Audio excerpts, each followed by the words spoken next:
చూపించాం సార్ అది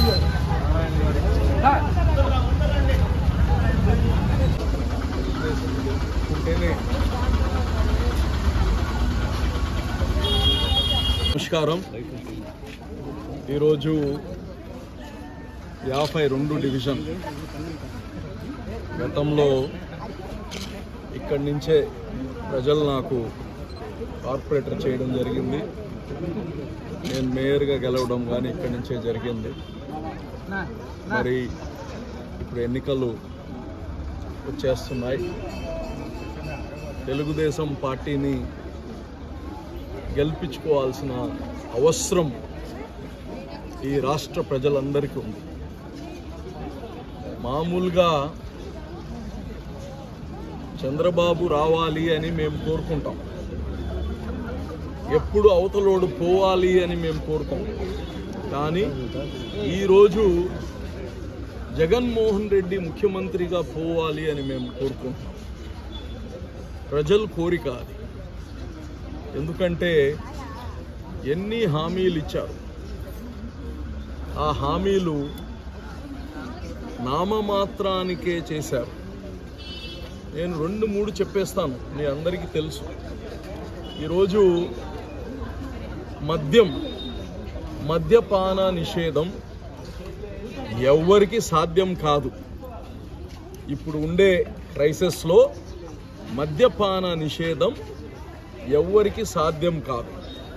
అయితే జగన్మోహన్ రెడ్డి ఆంధ్ర రాష్ట్ర ఆడపడుచులందరికీ ఒక మాట చెప్పారు, నేను మద్యపాన నిషేధం చేస్తాను, దఫల వారీగా నేను ఈ మద్యపానాన్ని నిషేధించేస్తాను అని. నేను వైఎస్ఆర్సీపీ వాళ్ళకు కావచ్చు, ఈ రాష్ట్ర ప్రజలకు కానీ ఒకసారి గుర్తు చేపిస్తున్నాను, ఎవరైనా మద్యపానం నిషేధం చేసే ఆయన వచ్చే 20 సంవత్సరాలకి మద్యం అమ్మి నాకు ఇన్ని వేల కోట్లు ఆదాయం వస్తుంది, కాబట్టి ఒక 20,000 కోట్లు అప్పు తీసుకున్నాను, ఈ అప్పుకి 20 సంవత్సరాల్లో కడతాను. ఎలాగైతే మీరు ఇంట్లో టీవీ, ఫ్రిడ్జ్ ఇన్స్టాల్మెంట్స్లో తీసుకుంటారో 20,000 కోట్ల రూపాయలు దేనిపైన తీసుకున్నాడు? మద్యం పైన. మద్యం అమ్మితే ఆదాయం వస్తుంది, నాకు కడతానని చెప్పి 20,000 కోట్ల రూపాయలు. బహుశా అది ఇప్పుడు 30 అయిందో నాకు తెలియదు. అంటే దఫా అంటే ఎప్పుడుకి? మీ షెల్ఫ్ లైఫ్ ఎంత? ప్రజలు నీకు ఇచ్చిన షెల్ఫ్ లైఫ్ ఎంత? 5 సంవత్సరాలు. ఈ 5 సంవత్సరాలకి మీరు ప్రామిస్ ఇచ్చారు. ఈ ప్రామిస్ మీకు చిత్తశుద్ధి ఉండుంటే దఫాలు వారుగా మీరు మద్యపాన నిషేధం చేసుంటే, చిన్న అబద్ధం, బిడ్డలకి చదివిస్తానని చెప్పారు. ఇది అమ్మఒడి చాలా మంచి స్కీమ్. మన బిడ్డలందరూ చదవాలి, మంచి చదువులు చదవాలి. చదివితేనే రేపు ఆయన పని చేసినా, వ్యాపారం చేసినా, ఉద్యోగం చేసినా, చదువు లేనివాడు రాబోయే రోజుల్లో టెక్నాలజీ అన్నిటినీ కోపప్ చేసుకోలేడు. చదవాల్సింది ప్రతి ఒక్కరు. బ్రహ్మాండమైన స్కీమ్ తెచ్చాడు అనుకున్నాం, అమ్మఒడి అని. మంచి పేరు కానీ, ఇది మంచి పేరు కానీ మనందరికీ అమ్మఒడిలో ఉండే అంత ప్రశాంతత, అంత ప్రేమ ఇంకా ఎక్కడ రాదు.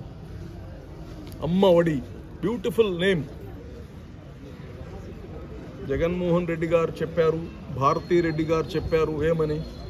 మీ ఇంట్లో ఎంతమంది బిడ్డలు ఉంటే అంతమందిని చదివిస్తాను చెప్పారా లేదా?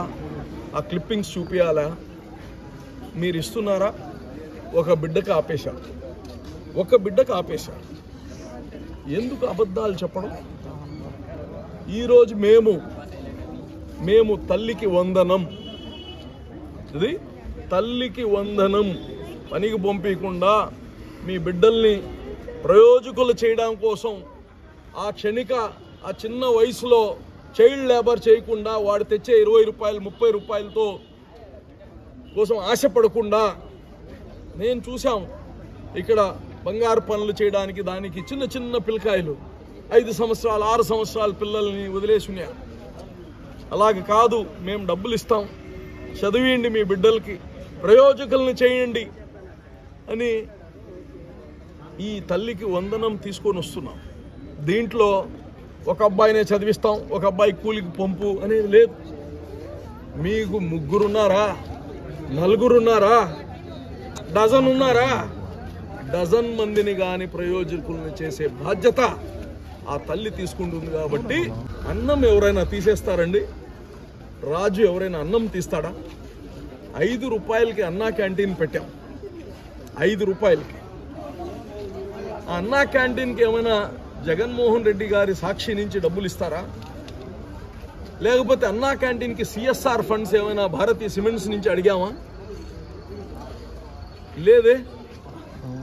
ప్రజల డబ్బులు పేద కార్మికులకి, ఆటో డ్రైవర్స్కి, రైతు కూలీలకి, స్టూడెంట్స్కి 5 రూపాయలతో నాణ్యమైన పోషక ఆహారాలతో కూడిన భోజనం పెడితే ఈరోజు అన్నా క్యాంటీన్ని తీసేసే అంత చిన్న మనసు, నేను షాడిస్టి అని చెప్పను, చిన్న మనసు ఉండే రాజు ఎవరైనా ఉంటారా? చిన్న మనసు ఉండే రాజు పక్క రాష్ట్రాల్లో ఉన్నారండి. పక్క రాష్ట్రాల్లో జయలలిత చనిపోయి ఉన్నారు. ఈరోజు కానీ ప్రతిపక్ష పార్టీ పవర్లో ఉంటే అమ్మా క్యాంటీన్ని నడుపుతున్నారు. వాళ్ళు ఇంకా జయలలిత ఫోటో కానీ పెట్టారు. అంత పెద్ద మనసు అవసరంలా మాకు. మీరు మీ నాయన ఫోటో పెట్టుకోయ్యా, ఎన్టీ రామారావు ఫోటో పెట్టాల్సిన అవసరం లేదు. మీ నాయన ఫోటో పెట్టుకో, మీ ఫోటో పెట్టుకో, పేదవాళ్ళకి అన్నం పెట్టండి. ఇంకోటి, కర్ణాటకలో నిన్నటిదాకా ఎవరు ప్రభుత్వం అండి? బీజేపీ ప్రభుత్వం. ఇందిరమ్మ క్యాంటీన్ అక్కడ కానీ 10 రూపాయలకి పెడుతున్నారు. బీజేపీ ప్రభుత్వం ఉన్నా ఇందిరమ్మ క్యాంటీన్ నడిచింది, ఈరోజు కానీ నడుస్తూ ఉంది. పేదలకి అన్నం తీసే అంత చిన్న మనసు ఉండే మనిషి రాజుగా ఉండలేడు, ఉండకూడదు. ఇది ఇంకా ఎన్ని చెప్పుకుంటా పోవాలి. అందుకోసమే ఈసారి ఈ రాష్ట్రాన్ని కాపాడుకోవాలంటే, మన బిడ్డల భవిష్యత్తు బాగుపడాలంటే ఈసారి చంద్రబాబు నాయుడు గారు మనకు అవసరం. ఈ రాష్ట్ర ప్రజలకి అవసరం. ఆయన అనుభవం అవసరం. సంక్షోభం నుంచి బయటికి తేవాలంటే అనుభవమైన వ్యక్తి కావాలి. బిల్డింగ్లో కూర్చొని తలుపులు వేసుకునేవాడు కాదు కావాల్సింది. కష్టాల్లో ఉన్నప్పుడు బయటికి రావాలి. అందుకోసమే మీ అందరినీ నేను కోరేది ఒకటే, ఈసారి తెలుగుదేశం పార్టీని అలా తెచ్చుకొని మన జీవితాలను మనమే మార్చుకుందాం. మీరందరూ కానీ చంద్రబాబు నాయుడు గారిని అల్లా ముఖ్యమంత్రి చేసుకోవడానికి మీరందరూ కానీ కదిలి రావాలి. ప్రతి ఒక్కరూ మీ ఓటుని వినియోగించుకోండి. ఎవరికైతే ఓట్లు లేవో, ఎవరైతే ఓట్లు ఒకవేళ తొలగించబడి ఉన్నా, ఎవరికైనా ఇప్పుడు కొత్తగా 18 సంవత్సరాల వయసు నిండున్నా మీకు ఓట్లు లేకపోతే మా పార్టీ కార్యాలయాలు మీ వార్డుల్లో ఉన్నాయి, లేదా ప్రభుత్వం బిఎల్ఓలుగాను ఉన్నారు. ఎక్కడైనా చేయించుకోండి.